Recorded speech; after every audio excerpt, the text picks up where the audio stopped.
Welcome Lego fans and fans of the Pick-a-Brick wall cups like myself. This is a small, not the large cup size for the Pick-a-Brick, and I am a huge fan. I do a series where I kind of calculate out and analyze because as a newer collector over the last few years, I've always wondered, is the Pick-a-Brick wall worth it? And for most cases, especially smaller parts, the answer has been a resounding yes. Anytime you can find unique colors or unique parts that you maybe can't find in sets or not easy to obtain, there's only a few options out there. You can either go in bulk, which can be hard to find the exact part that you want.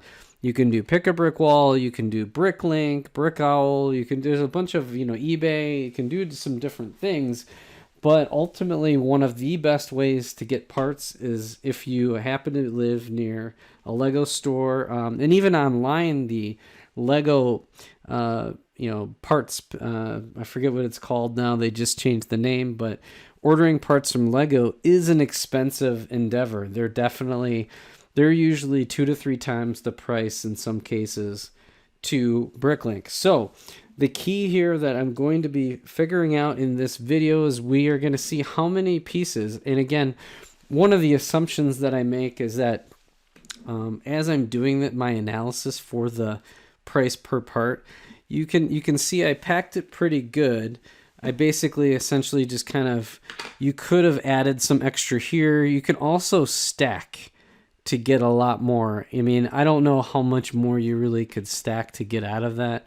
There is, as you can see, there's dead space in here, and also the space of the bricks themselves, that you can kind of cut out. So you could probably add 10 to 15% more bricks than the actual count. Plus, there's going to be room in this lip that I don't account for. And again, one of the reasons I don't really do that is that if you're doing a large cup, it's essentially double.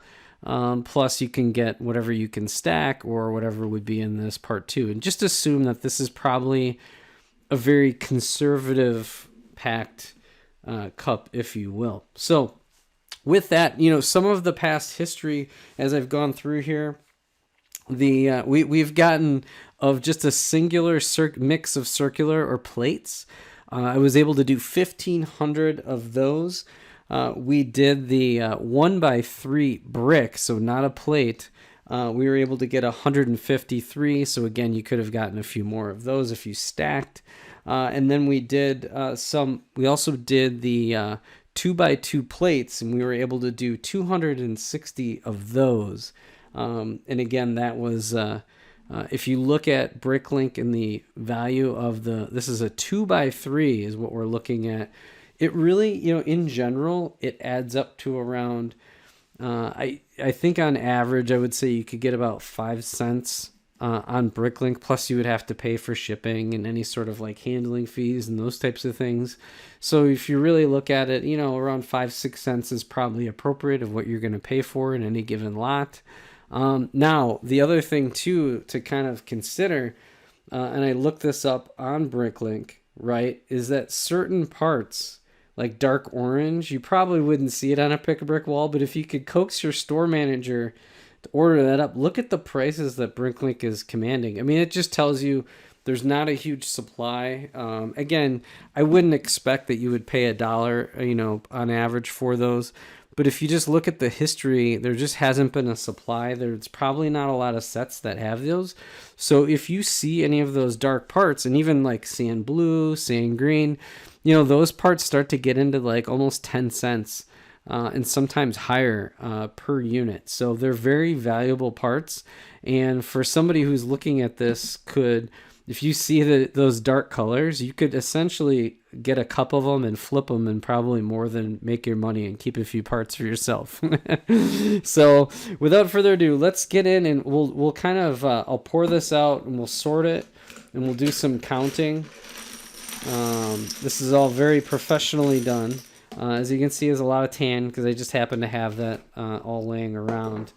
And we'll get these all counted out. So just give me 1 minute and then we'll sort these out and then we'll go over what the results are. All right, I do have them all sorted out. I just wanted to make one correction before we move forward.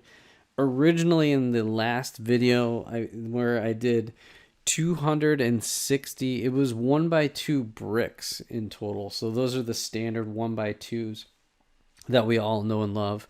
And so again, that one I was able to get 2x value of pick-a-brick wall, which this cup right here, again, costs $9.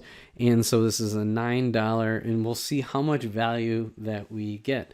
I've put them in little piles of 10. I like to kind of count things out in 5 and 10. Just makes it nice and easy. That way, sometimes I always lose count. I'm getting old in my age. So let's go through and see how many we got. So we have 1, 2, 3, 4, 5, 6, 7, 8, 9, 10, 11, 12, 13, 14, 15, 16, 17, 18. So that's 180 plus, this is a 7, this is a partial. So 187 1x3s. So here we go, 187. We'll write that out. And so 1x3. And so if we were to go, let's take a look and do the math live here. So we're going to take the $9 divided by 187 pieces. That is 5 cents per piece. And so I would argue that that's like, you know, essentially a pretty decent value because you're not paying shipping. Again, like I said, you could probably pack in a few more. Maybe you could even, one of the other methods you could do is put a bunch of 1x's or 1x2s and then stack the rest here and probably get pretty close to the same amount. So if you were to see some really unique, you know, colors like maybe like some of this, I really need to figure out my colors a little bit better.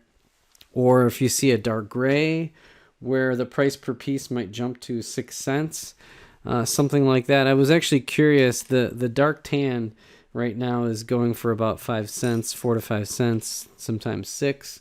So that's pretty on the money in general.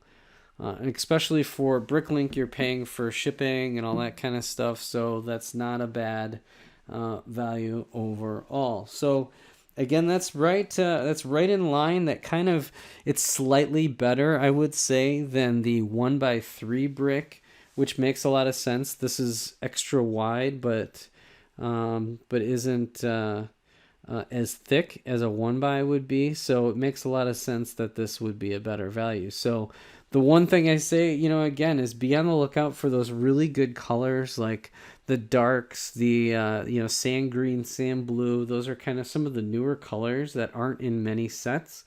At least initially could be a pretty good value. So that's all for this video. In the next one, we're going to check out and see like how much, and I would expect it to be pretty much in line.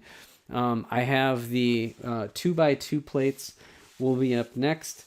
And again, appreciate you. If you have any questions, I'd love to hear your commentary down below and your experiences on the pick-a-brick wall and different ways that you find to get the most value of the brick that we all love. So thank you so much for watching. We'll catch you on the next pick-a-brick wall video. That's all for now.